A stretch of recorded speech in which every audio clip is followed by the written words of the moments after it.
Assalamualaikum warahmatullahi wabarakatuh. Di sini saya akan mempresentasikan lesung dengan berjudul saluran-saluran mobilitas sosial.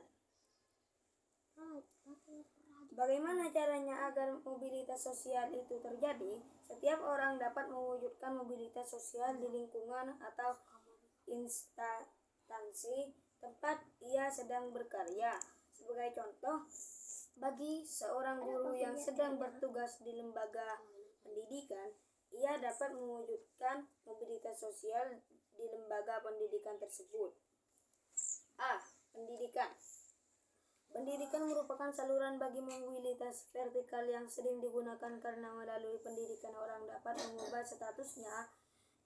Lembaga-lembaga pendidikan pada umumnya merupakan saluran yang kontrak dari mobilitas vertikal ke atas, bahkan dianggap sebagai social elevator, perangkat yang mengangkat seseorang dari kedudukan yang rendah ke kedudukan yang lebih tinggi. Pendidikan memberikan kesempatan pada setiap orang untuk mendapatkan kedudukan yang lebih tinggi. Contoh, seorang anak dari keluarga miskin mengenyam sekolah sampai jenjang perguruan tinggi. Setelah lulus, ia memiliki pengetahuan dagang dan menggunakan pengetahuannya itu untuk berusaha. Setelah ia berhasil menjadi pedagang, secara otomatis status sosialnya juga meningkat. B. Organisasi politik.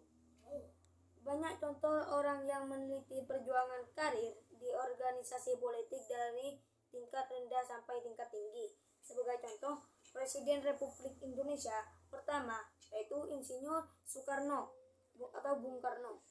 Ketika mendirikan Partai Nasional Indonesia, Soekarno tidak memiliki jabatan dan di pemerintahan. Namun, melalui perjuangan politiknya, Soekarno semakin dikenal rakyat dan penjajah.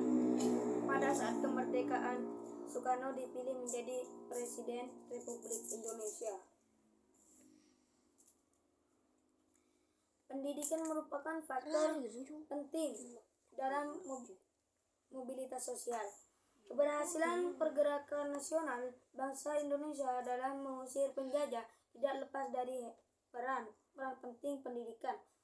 Kalian ingat bagaimana organisasi pergerakan nasional pertama Budi Utomo berdiri, yang dipelopori oleh para cendekia atau mahasiswa kedokteran Stovia. Berdirinya Budi Utomo dan berbagai organisasi sosial politik lainnya terjadi berkat peran pendidikan. Dapat dikatakan bahwa pendidikan telah mendorong mobilitas bangsa Indonesia dari kelompok yang diperintah. Kemudian, pemerintah sendiri. Apabila kalian ingin melakukan mobilitas sosial ke atas, belajarlah dengan baik dan kerjalah ilmu setinggi-tingginya. C. Organisasi ekonomi. Organisasi yang bergerak itu antara lain dalam bidang perusahaan ataupun jasa umumnya memberikan kesempatan seluas-luasnya bagi seseorang untuk mencapai mobilitas vertikal. D. Organisasi profesi.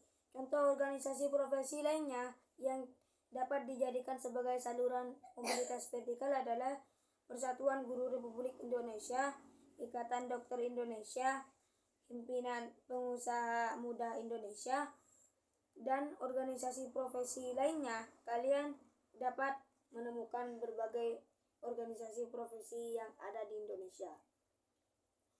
5. Dampak mobilitas. Apakah dampak mobilitas itu terjadi di mobilitas? Apabila semua mobilitas bersifat ke atas, tentu semua orang akan merasa senang. Akan tetapi, selalu ada 3 kemungkinan mobilitas sosial, yakni ke bawah, ke atas, dan ke samping. Karena itulah kalian perlu memahami bahwa dampak terjadinya mobilitas sosial bersifat positif dan negatif. A. Mendorong seseorang untuk lebih maju. Terbukanya kesempatan untuk pindah dari strata ke strata yang lain menimbulkan motivasi yang tinggi pada diri seseorang untuk maju di berbagai bidang. Pada masa penjajah, banyak rakyat kecil yang tidak memiliki cita-cita menjadi camat, bupati, atau gubernur. Hal ini karena tidak ada kesempatan untuk itu. Bagaimana dengan sekarang? Beda. Banyak rakyat kecil kemudian berhasil menjadi pemimpin di berbagai bidang. B. Mempercepat tingkat perubahan sosial. Mobilitas akan mempercepat lebih tingkat perubahan sosial masyarakat ke arah yang lebih baik. Contoh, Indonesia sedang mengalami perubahan dari masyarakat agraris ke masyarakat industri. Perubahan ini akan lebih cepat terjadi jika didukung sumber daya manusia yang berkualitas. Hal itu berarti perlu meningkat kualitas pendidikan. C. Meningkatkan integrasi sosial. Terjadinya mobilitas sosial dalam suatu masyarakat dapat meningkatkan integrasi sosial. Contohnya, ia akan menyesuaikan diri dengan gaya hidup, nilai-nilai, dan norma-norma yang dianut oleh kelompok orang yang status sosial yang baru, sehingga tercipta integrasi sosial. A. Terjadinya konflik. Mobilitas sosial merupakan salah satu perjuangan manusia dan kelompok sosial untuk mencapai posisi yang semakin tinggi. Dalam hal ini, sangat wajar kalau kemudian timbul persaingan yang kerap juga memicu konflik. Dalam perjalanan kehidupan manusia, persaingan tidak dapat dihindarkan. Persaingan selalu muncul dengan berbagai kategorinya. Bahkan, persaingan bisa menjelma menjadi konflik. Contoh lainnya, perjuangan di dalam partai politik dan antar partai politik.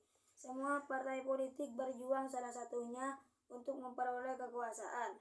Kondisi ini tentu menimbulkan persaingan yang kadang memunculkan konflik. Kalian tentu masih ingat peristiwa gerakan 30 September 1965. Peristiwa tersebut merupakan salah satu dampak negatif dari ambisi mereka, jabatan, atau kekuasaan yang lebih tinggi. B. Gangguan psikologis. Seseorang yang memiliki jabatan kadang khawatir kehilangan jabatan. Bahkan pada saat jabatan yang dimiliki sudah lepas, kadang ia tidak rela melepaskan jabatan tersebut. Banyak orang yang setelah kehilangan jabatan, baik karena diganti maupun karena sudah selesai masa tugasnya atau pensiun, menjadi mudah gelisah. Cukup sekian presentasi Presum IPS hari ini. Kalau ada tutur kata yang salah, mohon maaf. Kalau ada tutur kata yang benar, itu semata dari buku IPS. Assalamualaikum warahmatullahi wabarakatuh.